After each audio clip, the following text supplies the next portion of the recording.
tuloy ang trabaho ng Department of Social Welfare and Development upang matulungan ang mga biktima ng bagyong Pablo sa Compostela Valley. Maging itong araw ng Pasko, naging abala rin ng DSWD sa pamamahagi ng pagkain pang Noche Buena sa mga sinalanta ng kalamidad. Ang ulat mula kay Vicky de Guzman ng PTV Davao.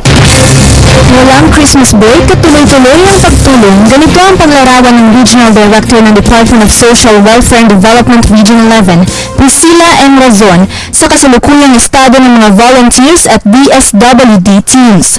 Sabi niya ay halos lahat na ng municipalities sa Compostela Valley Province ay nabid.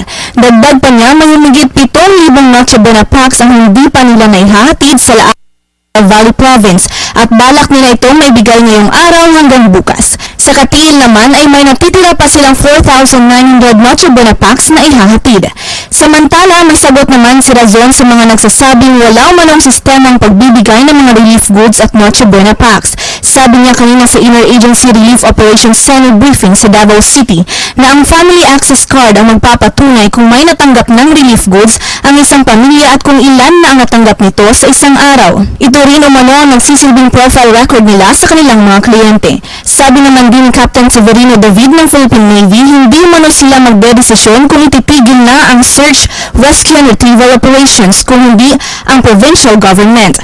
Sa ngayon ay patuloy naman din sila sa kanilang operasyon. Sabi rin niya na maliit na umunang posibilidad na mabuhay pa ang mga naitala sa nawawala dahil 3 linggo na ang nakalipas matapos sumagupit ang bagyong Pablo.